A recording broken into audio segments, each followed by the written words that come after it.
Assalamualaikum warahmatullahi wabarakatuh. Kami dari kelompok 4 mata kuliah Psikologi Umum ingin menjelaskan fungsi-fungsi inteligensi. Sebelumnya saya akan memperkenalkan anggota kelompok saya. Yang pertama ada Faridat Husna dengan NIM 2010 123 2200047, dengan saya sendiri Gina Aulia dengan NIM 2010 123 2200037. Selanjutnya ada Muhammad Restu Gimnastiar dengan NIM 2010 123 2100007. Selanjutnya ada Sinta Nuriana dengan NIM 2010 123 2200033. Dan yang terakhir ada Ulfah Nurul Izzah dengan NIM 2010 123 1200013. Kami akan menjelaskan fungsi-fungsi inteligensi. Pemaparan materi akan sesuai urutan nama anggota yang tertera. Kepada anggota yang pertama dipersilahkan. Pengertian inteligensi. Istilah inteligensi berasal dari bahasa Inggris yaitu intelligence dan dari bahasa Latin yaitu intellectus atau intelligentsia atau intelligere yang berarti memahami, menghubungkan, menyatukan satu sama lain. Berdasarkan sejarah inteligensi dalam psikologi, tokoh yang pertama kali menyatakan teorinya tentang inteligensi adalah Spearman dan Wien. Johannes Paul pada tahun 1951 mengemukakan adanya konsep lama berkaitan dengan kekuatan yang dapat melengkapi akal dan pikiran manusia. Inteligensi merupakan salah satu faktor yang mempengaruhi kecepatan dan kecakapan seseorang dalam melakukan suatu hal. Cepat atau lambatnya seseorang menyelesaikan pekerjaan tergantung pada taraf inteligensi tiap individu. Kemudian pengertian IQ, Intelligence Quotient atau IQ adalah rasio untuk menguji kecerdasan manusia tanpa memandang usia dengan menggunakan tes standar. Pertama kali diperkenalkan oleh filsuf Jerman dan psikolog William Stern dengan istilah German Intelligence Quotient dalam bukunya The Psychological Method of Testing Intelligence pada tahun 1912. Baiklah, saya akan melanjutkan. IQ berkaitan erat dengan inteligensi.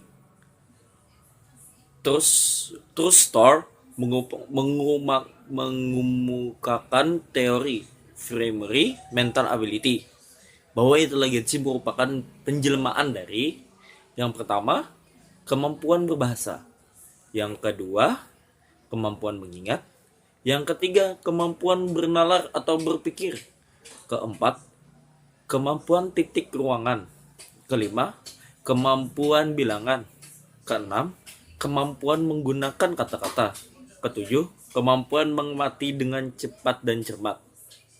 Selanjutnya, faktor-faktor yang mempengaruhi inteligensi. Faktor yang mempengaruhi inteligensi individu menurut Bailey yang pertama yaitu keturunan. Studi kolerasi nilai-nilai tes inteligensi di antara anak dan orang tua atau kakek dan neneknya menunjukkan adanya faktor keturunan terhadap tingkat kemampuan mental seseorang sampai kepada tingkat tertentu.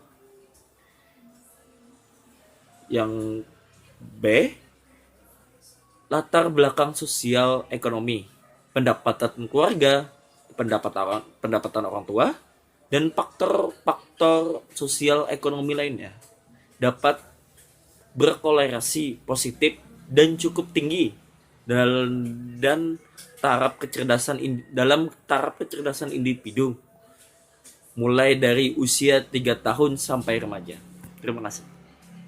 Baiklah, di sini saya akan melanjutkan materi dari saudara Gimnastiar.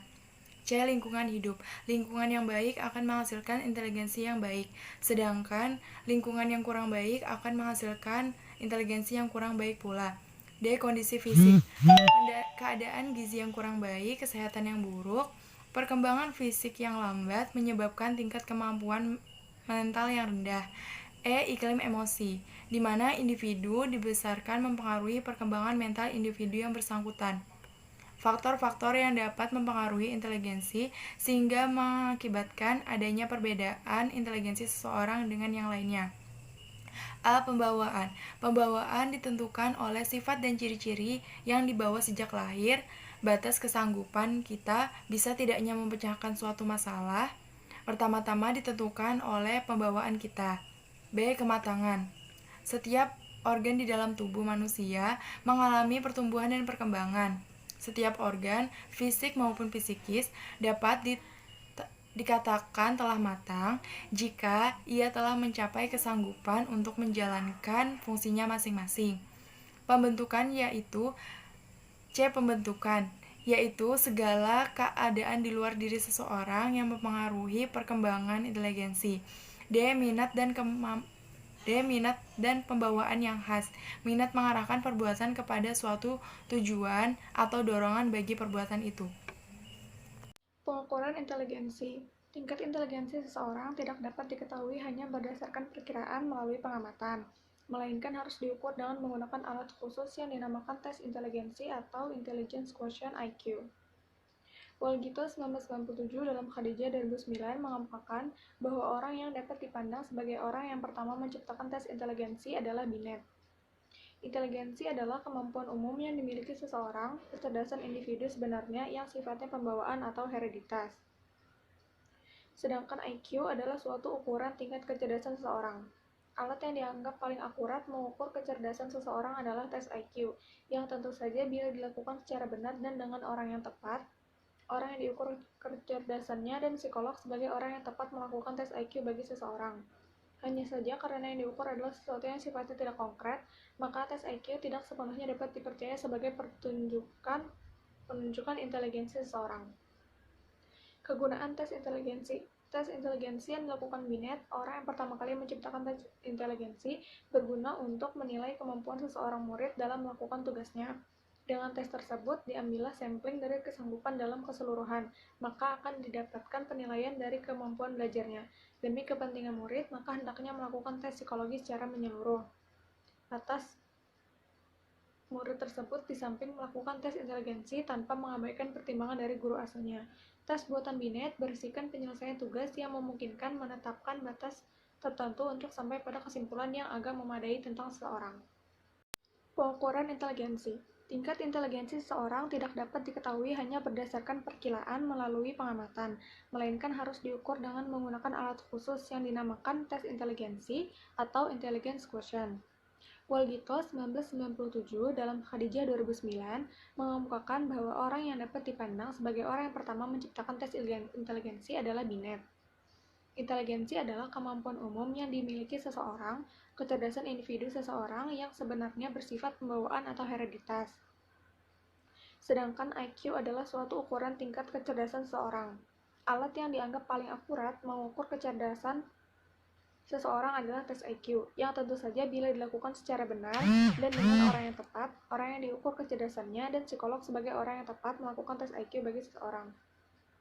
Hanya saja karena yang diukur adalah sesuatu yang sifatnya tidak konkret, maka tes IQ tidak sepenuhnya dapat dipercaya sebagai penunjukan inteligensi seseorang. Kegunaan tes inteligensi. Tes inteligensi yang dilakukan Binet, orang yang pertama kali menciptakan tes inteligensi, berguna untuk menilai kemampuan seseorang murid dalam melakukan tugasnya. Dengan tes tersebut, diambillah sampling dari kesanggupan dalam keseluruhan, maka akan didapatkan penilaian dari kemampuan belajarnya.